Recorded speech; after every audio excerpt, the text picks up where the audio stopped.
Diving for dead boats is technical and detailed. We're going to see if maybe it's pinned on the rig, like if the rig is in the dirt or hooked up on something and thus holding it on its side. The sailboat has been stuck for days, possibly a week. Okay, so where the keel used to be, big gaping hole. The plan is to strap it to airbags and tow it out. I want it between the shaft and the strut, and then ahead of the winches. Problematic vessels are regularly removed for the City of Vancouver, its Park Board, and Transport Canada. The process can cost from $4,000 to $100,000. This bill is estimated at $8,000. I think we just finished boats number 78 and 79 since March of 21. It's a lot for the False Creek Basin and for Granville Island, and certainly for our shop. Where some see a future sunk boat, others see a home. Sorry about the mess. In 6 years, Griffin Shields has lived on 6 boats. One of them I pulled off a beach, not this one. Conditions are often bad. There's some people here who it's a step above a tent.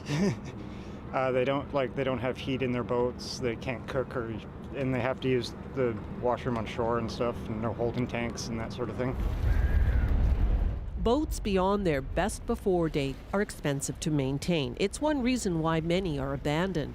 The City of Vancouver reports at any given time, less than 10% of boats in False Creek have valid permits. Derelict boats release engine oil, antifreeze, and a variety of toxins that contaminate the environment. There have been long-standing concerns that False Creek and the inlet are becoming a dumping ground. Victoria Coast Guard Radio, Victoria Coast Guard Radio, Sarah and Claire. People distressed by the situation say the problem is there's no overall coordinating agency to regulate the water. The city has known about this problem since 1929, when it commissioned the first inquiry into why nobody was in charge. 1929.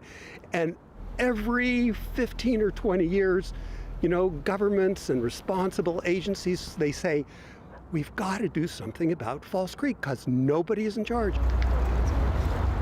False Creek jurisdiction is shared by Vancouver Police, the city, the Park Board, Transport Canada, and the Canadian Coast Guard.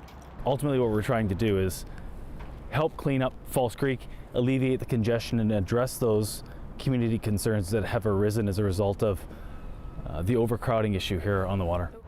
The Coast Guard and Transport Canada administer the Wrecked, Abandoned and Hazardous Vessels Act. It carries penalties up to $50,000.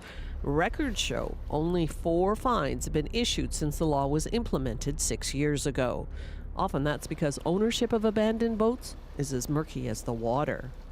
There are calls for Parks Canada to declare False Creek a national urban marine park. It is precious. Let's start respecting it, and let's treat it as if it's something that people come in and they go, thank you. Thank you for maintaining it. It's taken 3 hours to get the sailboat unstuck and on its final journey to the Boatyard.